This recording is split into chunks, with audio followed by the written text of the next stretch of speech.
बंदरों के राजा ने मनुष्य के राजा को कहा। बंदरों का राजा कौन? सुग्रीव। और मनुष्य के राजा कौन? राम जी।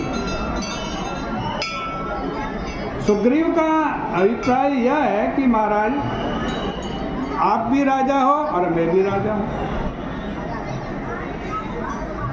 हम दोनों के बीच जो बात होनी चाहिए वो राजनीति के विरुद्ध नहीं होनी चाहिए।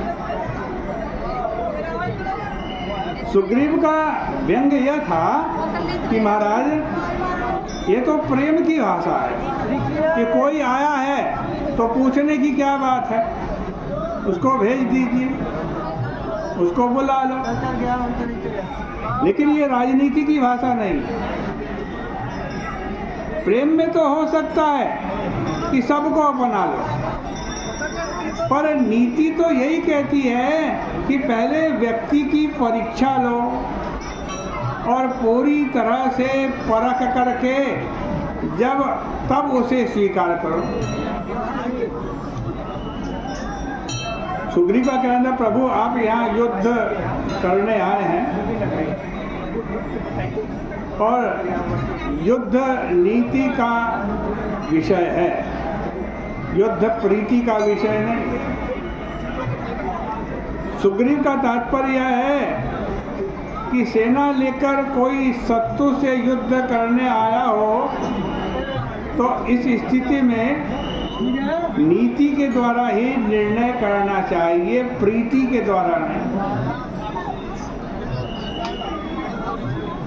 भगवान श्री राम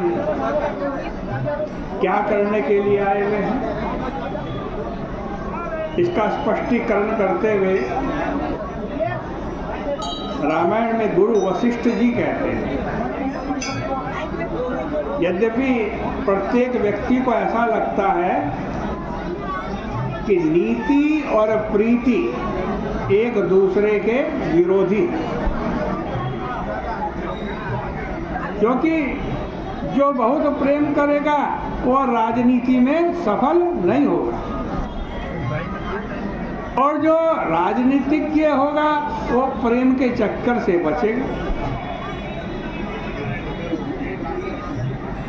और इसी प्रकार की मान्यता यह भी है कि जो स्वार्थी होता है वो परमार्थ तत्व से दूर चला जाता है और जो परमार्थ तत्व की ओर बढ़ता है, निःश्रेयस प्राप्त करना चाहता है, वह व्यक्ति स्वार्थ का परित्याग करता है। पर गुरु वशिष्ठ ने कहा कि राघवेंद्र तुमने एक नई दृष्टि दे दी और उस नई दृष्टि का संकेत करते हुए गुरु वशिष्ठ जी कह रहे हैं कि नीति प्रीति परमारथु स्वार्थु, नीति प्रीति परमारथु स्वार्थु, कौन राम सम जान जथारथु, कौन राम सम जान जथारथु। नीति क्या है, प्रीति क्या है, परमार्थ क्या है, स्वार्थ क्या है, ये राम जी के अलावा और कोई नहीं जानता। इसका तात्पर्य है कि भगवान राम केवल व्यक्तियों को ही एक सूत्र में आबद्ध नहीं करते, अपितु प्रभु तो कहते हैं कि ये परस्पर भले विरोधी दिखाई पड़ते हो, नीति प्रीति परमार्थ स्वार्थ, इन्हें भी एक सूत्र में आबद्ध किया जा सकता।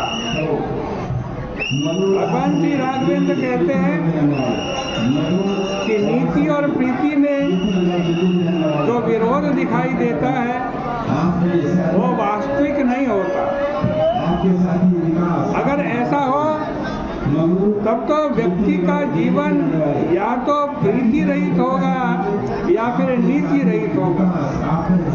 इसी तरह परमार्थ और स्वार्थ भी विरोधी नहीं है। भगवान राम अपने चरित्र के द्वारा यह बताते हैं कि नीति, प्रीति तथा परमार्थ और स्वार्थ विरोधी माने जाने वाले ये गुण भी वास्तव में एक दूसरे के पूरक हैं। इसलिए भगवान राम ने विभीषण के संदर्भ में इन चारों को यथार्थ करके दिखा दिया। यही भगवान राम की वह सफलता है जहाँ तक सुग्रीव नहीं पहुँच पाए। सुग्रीव का अभिप्राय था कि महाराज रावण का भाई है, आपने सुना नहीं क्या? परंतु भगवान राम तो सबको एक सूत्र में पिरोने के लिए बैठे हुए हैं।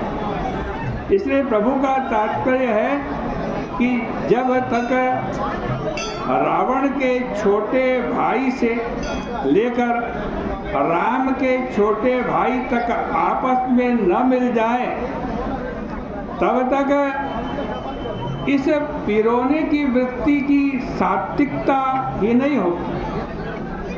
जब सुग्रीव राजनीति की चर्चा की सुग्रीव ने, तो भगवान राम ने राजनीति का विरोध नहीं किया। बहुधा जो बहुत प्रेमी स्वभाव के होते हैं वे राजनीति का खंडन करते हैं, परंतु भगवान राम ने तुरंत सुग्रीव से कहा, सखा नीति तुम नीति विचार। वाह मित्र, तुमने तो नीति की दृष्टि से बड़ी सुंदर बात कही। सचमुच तुम तो प्रधानमंत्री होने के सच्चे अधिकारी हो, और मुझे तो बड़ी प्रसन्नता है कि आप जैसा योग्य राजनीतिज्ञ मुझे प्रधानमंत्री के रूप में मिला। सुग्रीव ने गदगद होकर के कहा, प्रभु सुंदर बात है तो आप मान लीजिए। किंतु भगवान ने कहा, भाई यद्यपि सखा नीति तुम नीति विचारी, पर मम प्रण शरणागत भयहारी। तुमने बात तो बड़ी बढ़िया करी, लेकिन मेरी भी एक प्रतिज्ञा है कि जो शरण में आ जाए, जो शरणागत हो जाए, उसके भय को मैं दूर कर देता हूँ। जो भी शरणागत हो, मैं तो जीवन में नीति को प्रीति के साथ मिलाने के लिए आया हुआ हूँ, और तुम जो बातें कह रहे हो वो केवल नीति की बात है। अगर हम गहराई से विचार करें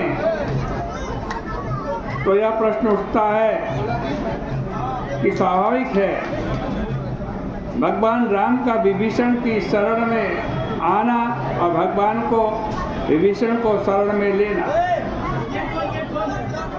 ये नीति के अनुकूल है कि प्रीति के अनुकूल है?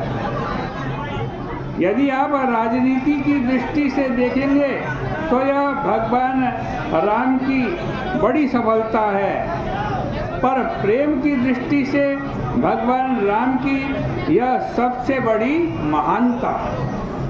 भगवान श्री राघवेंद्र ने शत्रु के भाई को अपना मित्र बना लिया, मंत्री बना लिया। सुग्रीव भी तो शत्रु का भाई है, बाली शत्रु है, उसका भाई, उसको भी मित्र बना लिया। रावण का भाई विभीषण है, उसको भी मित्र बना लिया।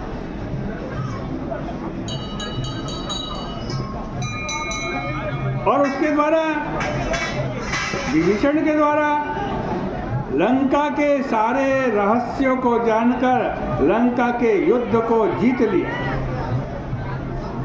इससे बड़ी राजनीतिक सफलता भला और क्या हो सकती है? यद्यपि रावण भी अपने को बहुत बड़ा राजनीतिज्ञ मानता था, पर इस राजनीति द्वंद्व में भी रावण पराजित होता है। इसलिए भगवान राम ने अंगद को राजदूत बना करके मानो रावण की राजनीति के लिए यह चुनौती दे दी कि लंका से एक व्यक्ति मेरे पास आया, विभीषण आया, लंका से एक व्यक्ति मेरे पास आया, वो मेरा हो गया। और आज मेरे पास से भी एक व्यक्ति तुम्हारे पास जा रहा है। अगर तुम उसे अपना बना सकते हो तो बना लो। और भगवान राम ने भेजा भी तो ऐसे पात्र को भेजा जिसके पिता का वध स्वयं प्रभु ने किया। अब आप सोचिए कि कितना साहस है भगवान राम में। और अंगद को वो भेज रहे हैं